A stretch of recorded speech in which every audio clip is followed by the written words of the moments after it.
السلام عليكم الاخوه والاخوات، نتمنى تكونوا بخير وعلى خير. في هذه الحلقه اخواني اخواتي غنطرقوا المواضيع اللي هي مهمه للغايه. غادي نشوفوا الشركه بريطانيه تعلن عن اكتشاف حقل ديال الغاز الطبيعي بشمال المغرب. اذا اخبار ساره بطبيعه الحال غادي تجي تنوع من مصادر الطاقه المغربيه. وغادي نشوفوا كذلك كيفاش ان الوزير الرميد الوزير العدل ديال الحكومه المغربيه سابقا قال بان الجزائر هي من دفعت بطبيعه الحال المغرب الى تطبيع مع اسرائيل. وغنشوفوا كذلك بعض المواضيع المهمه في هذه الحلقه. اذا الاخوه والاخوات انتم كتابعونا دائما نذكركم بالاشتراك معنا في القناه، تفعيل جرس الانذارات، وكذلك الضغط على زر الاعجاب باش ينتشر هذا المحتوى على مستوى واسع. شكرا لكم الاخوه والاخوات، ونمر مباشره الى التفاصيل.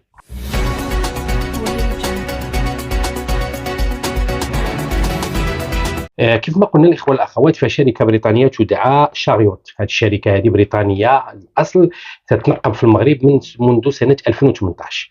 اعلنت يوم امس بانها اكتشفت بئر تم الحفر ديالهم بطبيعه الحال على عمق كيناز 900 متر او 900 وزياده، على اكتشاف احتياطي للغاز مهم للغايه. هذا البئر اطلقوا عليه الاسم ديال او بي ا. الاحتياطي ديال الغاز اللي كاين في هذا البئر يناهز 12 مليار مكعب.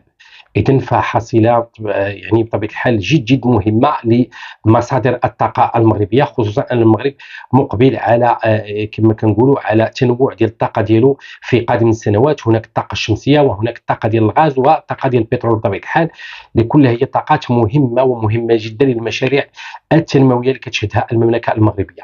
إذن فهذه الشركة البريطانية شاريوت اللي كتنقب على الغاز الطبيعي في المغرب منذ سنة 2018 فعندها جوج آبار اللي هما مهمين. الاسم الاول او بي ا والاسم الثاني او ار زد كا واحد، فهما ابار بئرين مهمين بطبيعه الحال لاحتياطي الغاز الطبيعي. وبالتالي فالمغرب غادي يحاول انه يحصل على الاكتفاء الذاتي فيما يخص الغاز، وبطبيعه الحال غادي يكون عنده هذا الاحتياطي غيكون عنده دور مهم في الاكتفاء الذاتي للساكنه المغربيه بطبيعه الحال، اللي كتحتاج يوم بعد يوم لمصادر طاقه متنوعه قليله بطبيعه الحال. وشح ديال التساقطات اللي بدات كتعرفها هذه الاواخر بطبيعه الحال ديال المغرب.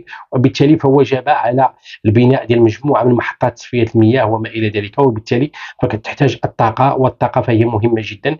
فالمغرب بطبيعه الحال اتجه الى الطاقه الشمسيه، وبالتالي فهناك مصادر مختلفه ان شاء الله في المملكه المغربيه في قادم الايام. غادي نشوفوا اخواني اخواتي كيفاش ان الوزير الرميد قال بان الجزائر هي السبب وراء تطبيع المغرب مع الكيان الصهيوني او لا مع اسرائيل.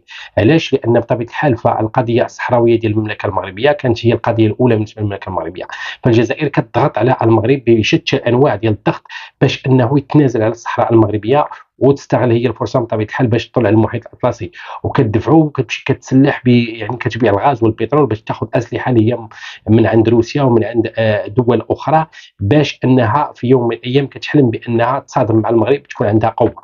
ولكن المغرب فطن الامر، وبالتالي فتوجه حتى هو كذلك الى التحالف مع مجموعه من الدول وعلى راسهم الولايات المتحده الامريكيه وحتى اسرائيل. لان علاش؟ لان الجزائر دفعتهم بطبيعه الحال الى هذا الوضع بطبيعه الحال الذي يحسد عليه.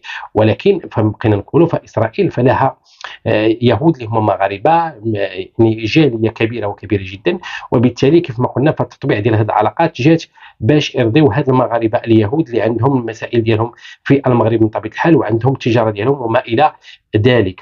ولكن المغرب لم يكن ولن يكون ابدا داعم لاسرائيل في الاباده اللي كتقوم بها في غزه بطبيعه الحال، لانه كينتقد وما كاينش شي دوله اللي كتنتقد قد المغرب هذه الاعمال اللي كتقوم بها اسرائيل ضد الشعب الفلسطيني الاعزل في غزه.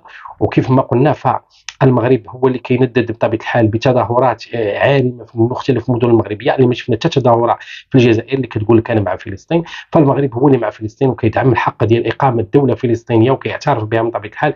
فالمغرب عنده الشروط ديال اقامه دوله فلسطينيه وفك هذه القضيه الفلسطينيه، فهو ما فتئ فكيدافع بشكل اللي هو مستميت على القضيه الفلسطينيه، بحكم ان جلاله الملك نصره الله وهو رئيس لجنه القدس، وكيعطيو الفلوس وكيعطيو الاموال عنيف في فلسطين اللي كتكون على ارض الواقع، بينما الشعارات والدفاع عبر المواقع التواصل الاجتماعي ديال الجزائر من طبيعه الحال اللي كنعرفوها كاملين بانها ما كتسمحش حتى شي تظاهره باش تكون في الجزائر نصره لفلسطين، وفي الاخر كتقول لك انا مع فلسطين دعني ما انظر. حتى مسوده القرار اللي كانوا داروها في الامم المتحده باش تعترف يعني مجموعه ديال الدول الامم المتحده بفلسطين، فقالت الجزائر هي دارت، ولكن في اخر المطاف ثبت بان الامارات هي صاحبه هذا المشروع.